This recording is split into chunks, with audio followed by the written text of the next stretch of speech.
Hola, ¿cómo están, amigos del mundo? Estamos aquí en Escuela Alba Tirúa TV, que es un programa elaborado por el equipo de comunicaciones de la Escuela Latinoamericana de Formación Política Comandante Hugo Chávez Frías, organizada por el capítulo del Alba de Concepción y apoyada por la ilustre Municipalidad de Tirúa. Nos acompaña en esta oportunidad el profesor Miguel Urrutia Fernández. Él es profesor de historia, es sociólogo y además es doctor en sociología de la Universidad de Lovaina. Él ha venido a compartir sus saberes, sus conocimientos, sus experiencias con los alumnos de esta escuela que se realiza en la localidad de Tirúa entre los días 21 de enero y 1 de febrero de 2014. Bienvenido, profesor, muchas gracias. Muchas gracias por acompañarnos en este esfuerzo audiovisual de la escuela que estamos inaugurando con usted. Encantado. Y quisiéramos partir preguntándole primero qué le parece a usted o qué impresión le provoca el encontrarse en una localidad como Tirúa con jóvenes provenientes de lugares de Latinoamérica como Argentina, Brasil, Bolivia, Perú, Paraguay y por cierto de Chile. Me parece, la verdad, sorprendente, ¿eh? Yo debo confesar que aunque en mi exposición me he revelado varias veces como un hombre de fe, y eso he tratado de compatibilizarlo también con ser un aspirante revolucionario, no me imaginaba, no tuve fe que me iba a encontrar con una diversidad de jóvenes de tantos lugares de Latinoamérica. Yo no estoy al tanto de cuáles eran los propósitos y las expectativas de la escuela, pero por lo menos para lo que yo he encontrado es un ramillete de jóvenes, de inteligencias muy diversas, de experiencias, además también muy enriquecedoras, que realmente me parecen casi de un realismo mágico encontrármelo acá en Tirúa. Yo había estado una sola vez antes acá en Tirúa, sobrepasando mis temores al océano, porque yo tengo traumas con los maremotos, entonces no era cualquier cosa ni ir a Tirúa, pero ha valido enormemente la pena encontrarme con esta cantidad de jóvenes y con sus experiencias particularmente. Y dígame, profesor, usted pudo probablemente los 2 días que lleva con nosotros acá percatarse tanto en comillas el aula como en las conversaciones, en los recreos, en los tiempos libres con algunos de los estudiantes, poco percibir cuál es la situación que está ocurriendo hoy día en Latinoamérica con los movimientos sociales. ¿Pudo recoger algo de la experiencia de estos jóvenes? Pude expandir un poco también mi comprensión, porque no quiero ser totalmente hipócrita y decir que no tengo una preconcepción respecto al estado de los movimientos sociales en América Latina. Yo creo que aquí se me amplía así esa comprensión. Lo primero que me llama la atención es ver la inquietud por la formación, por el debate intelectual que hay. O sea, independientemente del nivel de construcción que están haciendo nuestros movimientos sociales, hay una especie de humildad respecto de los saberes necesarios, de la necesidad de adquirir y de hacer confluir esos saberes, que aquí ha sido absolutamente notoria. Y por otro lado también un desenfado para plantearse las preguntas, para llevarlas a niveles de radicalidad que normalmente en mi generación, que es una generación bien extraña, de los años 80, no lo teníamos, no nos atrevíamos a hacer esas preguntas, nos parecían que eran debilidades, que podían incluso llevar a destruir nuestras organizaciones. En cambio acá, aparte de la inquietud por preguntarse, también está el valor de hacerse las preguntas y no tener temor a que eso pueda socavar los principios de organización que los jóvenes con los que acá me he encontrado están construyendo. Y a usted como investigador, como académico, ¿qué opinión le merece o qué importancia le atribuye al hecho de que los jóvenes hoy día que están inmersos en los diversos movimientos sociales de Chile y Latinoamérica estén interesados en formarse? ¿Le atribuye usted importancia a la formación teórica, a la formación política, al conocer a los principales pensadores o filósofos que han estado detrás también a través de la historia de las luchas de los pueblos? Sí, y creo que eso es algo que también he terminado de comprender acá, que es posible realizar una síntesis entre todo lo que queda por inventarse en cuanto a las luchas, porque obviamente que en el camino ascendente de nuestras luchas sociales latinoamericanas vamos a ir generando otros saberes, y muchas veces son saberes que nos van a llevar en alguna medida a olvidar algunas cuestiones que teníamos como claves del conocimiento revolucionario anterior.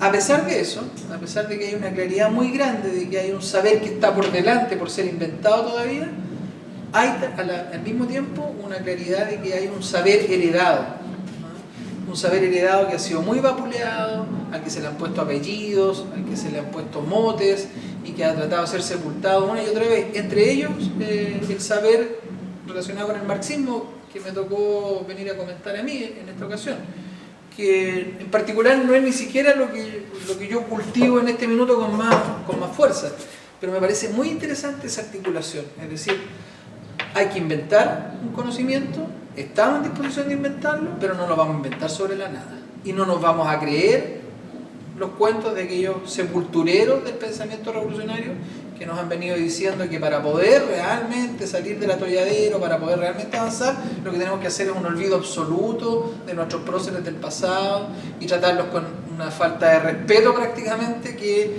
claramente estos jóvenes consideran que no amerita. Son jóvenes que saben hacer perfectamente esa síntesis, no hay ningún empacho en venir a hablar del capital, en venir a hablar del manifiesto comunista, no hay ningún empacho en pensar que esto además es un pensamiento en movimiento que se está renovando a través de autores como el que se va a ver esta tarde, Metzaros. Entonces también desde ese punto de vista anoto un punto optimista.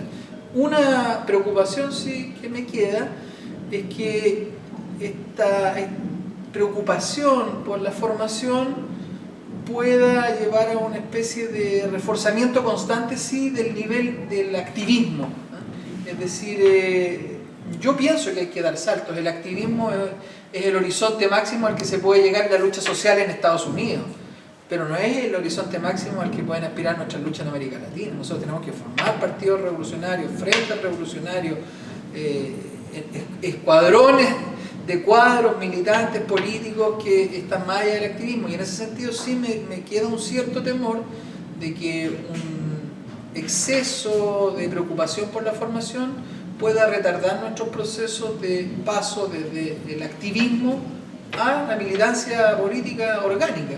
Y tendría en ese sentido que darse una situación paralela quizás, por un lado activismo, por otro lado formación.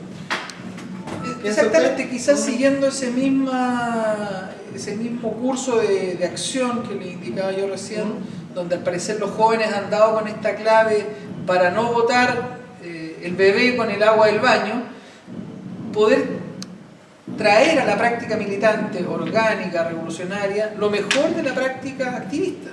Porque cuando yo me refiero a que el activismo no es el horizonte máximo al que podemos aspirar en América Latina, no estoy diciendo que no sea necesario, ¿no?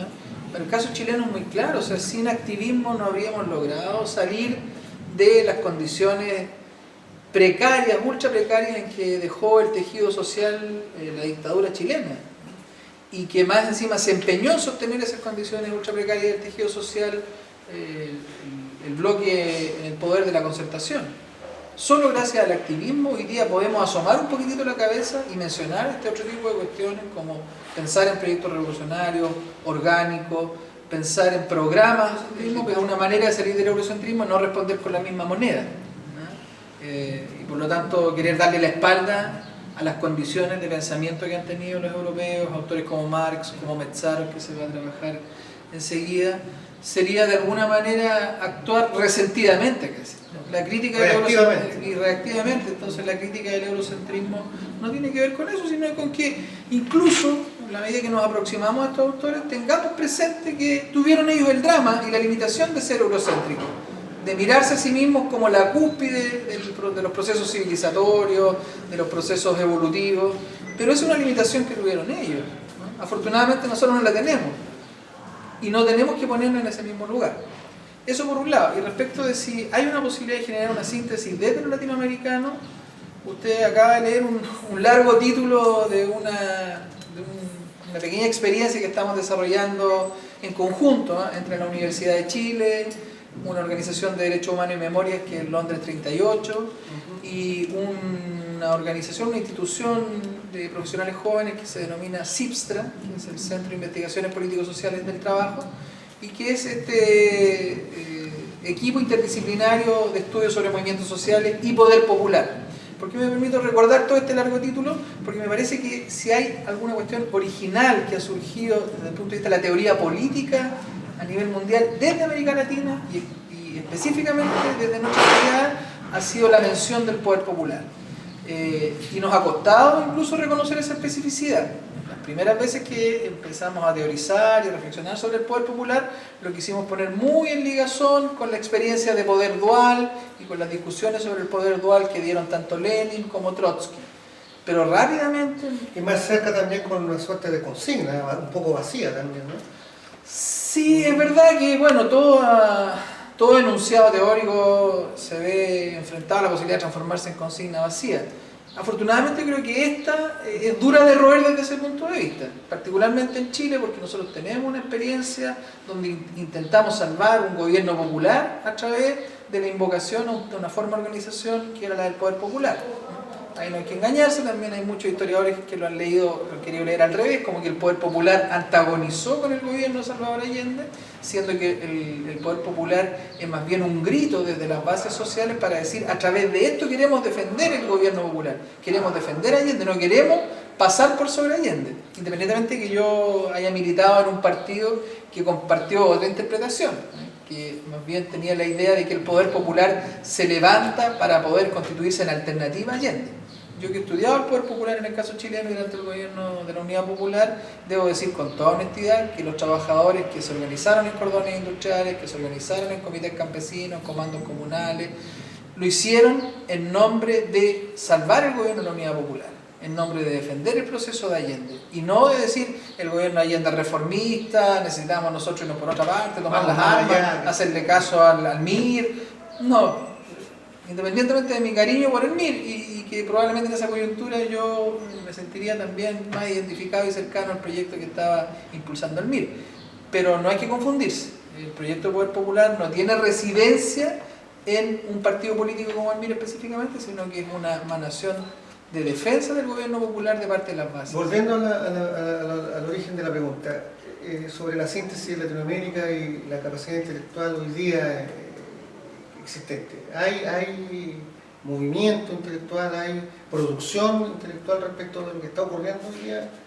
Sí, tal vez no cerré yo esta alusión al poder popular a propósito de la síntesis, porque digo, tal vez no tenemos la masa crítica de intelectuales ni los recursos disponibles, pero tenemos la idea en torno a la cual se puede producir la síntesis.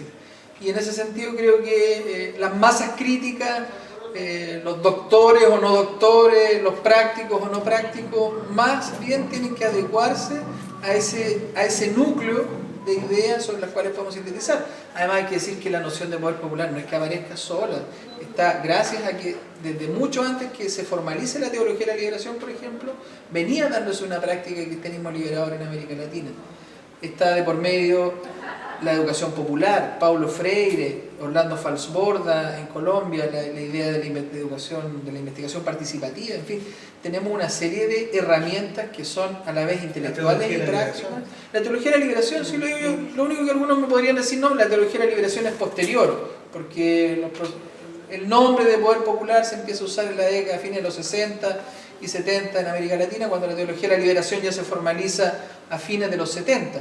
Pero eso también tiene una visión corta, la teología de la liberación se venía formando desde mucho antes, en paralelo con la educación popular, por ejemplo, en paralelo con los trabajos de Freire, en paralelo con los trabajos de Orlando Falsborda, y todo ello sazonado además con el gran impulso que nos da la Revolución Cubana desde el 59 en adelante. La Revolución Cubana es la que materializa la noción de poder popular, lo lleva a un nivel institucional incluso, y en ese sentido nos hace perder el temor también a las instituciones. Las instituciones no tienen por qué siempre ser instituciones para la dominación, pueden ser instituciones que consoliden formas de ejercicio de la soberanía del pueblo. Profesor, esperamos nosotros este esfuerzo comunicacional, esperamos que lo vea mucha gente en Latinoamérica, jóvenes en particular.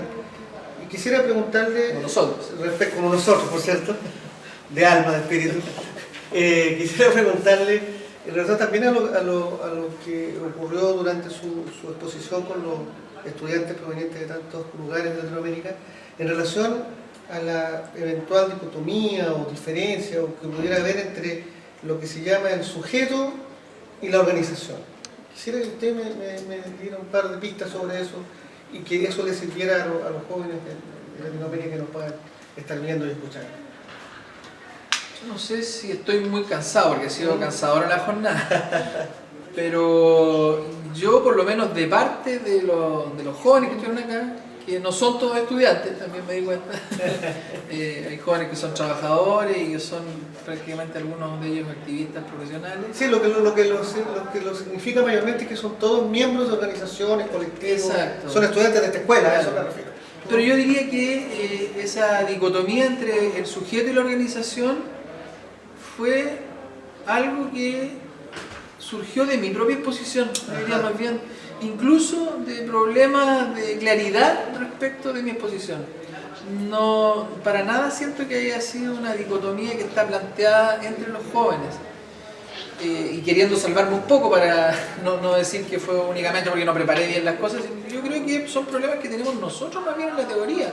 Aún en esta teoría que se está sintetizando a nivel latinoamericano, tenemos la vocación de poder decir el sujeto se puede crear a la par, el sujeto social revolucionario se puede crear a la par de las organizaciones revolucionarias, pero todavía lo tenemos muy en ese nivel intuitivo.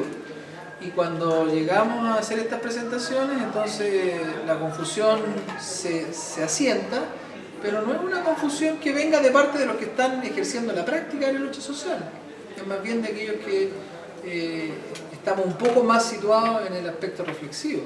Y tal vez el problema está en que tenemos que dejar más ese aspecto reflexivo y acercarnos mucho más a la práctica, porque allí el problema entre organización y sujeto, insisto, está, si no resuelto, está por lo menos avanzando a un ritmo aceptable. La resolución de ese problema está avanzando a un ritmo bastante aceptable.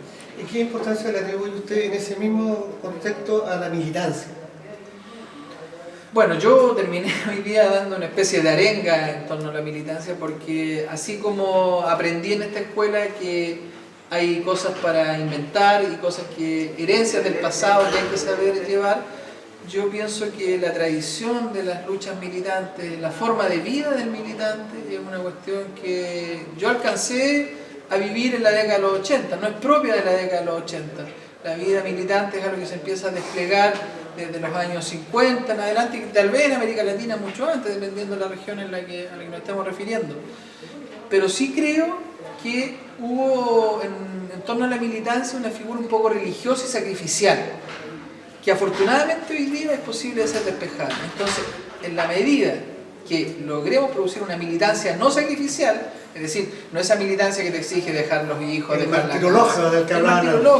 yo creo que hoy día están las condiciones dadas para recuperar una figura del militante, en el sentido de una persona que es capaz de ser disciplinada básicamente, que no piensa que esta caricatura que tenemos del anarquista, además a mí nadie me manda, pero ¿por qué no? Sino, además la relación no necesariamente en una organización no es de mando y obediencia, la militancia justamente de lo que nos habla es de una forma de disciplina en que lo que la hace funcionar no es el mando y la obediencia, sino que es la coordinación y la cooperación. Militantes cooperativos y coordinados es una figura que es perfectamente posible y necesaria en este minuto. Usted se declara miembro de la Red Libertaria. Exactamente. Se lo puntualizo porque quiero hacerle la siguiente pregunta. ¿Qué importancia también entonces, en el mismo sentido de la militancia que estábamos hablando en general recién, le atribuye usted al compromiso militante del investigador, del intelectual, porque también existe aquellos que piensan que el investigador, el académico, debiera ser un poco aséptico y mirar desde algún lugar lo que ocurre y no involucrarse. Usted es un investigador, es un académico y también es un militante. ¿Qué importancia le atribuye a eso?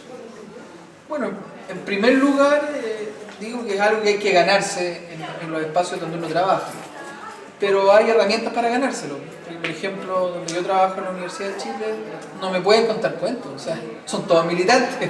Otra cosa es que sean militantes revolucionarios o no revolucionarios, socialdemócratas, pero En el mundo de las ciencias sociales, en el mundo de la producción de conocimiento, ya nadie tiene la patudez, el cinismo, la hipocresía de decir que no son militantes.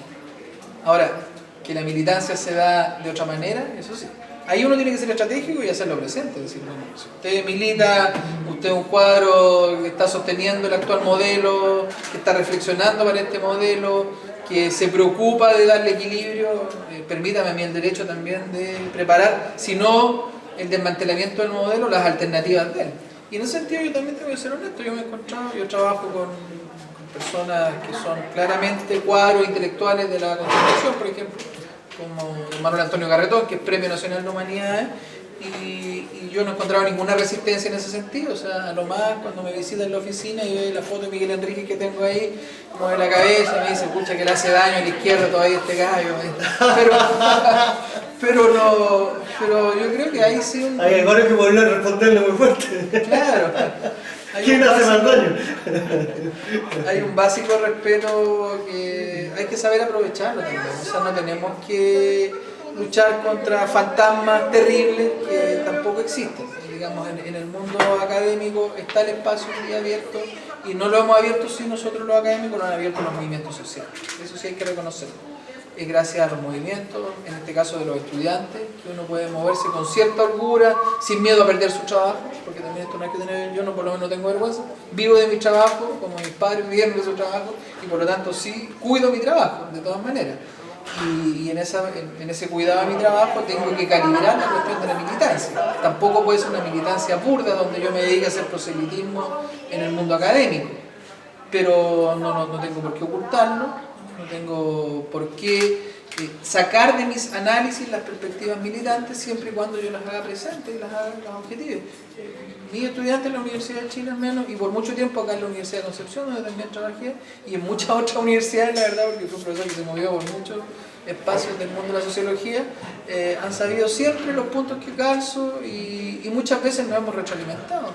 De hecho, yo llegué a la red libertaria a través de estudiantes que eran de la Federación de Estudiantes Libertarios de la Universidad de Concepción y que me llamaron muchísimo la atención y me acerqué yo a ellos a preguntarle por su militancia, porque por primera vez, después de muchos años, me volví a encontrar con buenos dirigentes estudiantiles y buenos estudiantes también. Fue lo que tuve y eso es lo que me acercó a conversar con estos estudiantes del Frente de Estudiantes Libertarios de la Universidad de Concepción.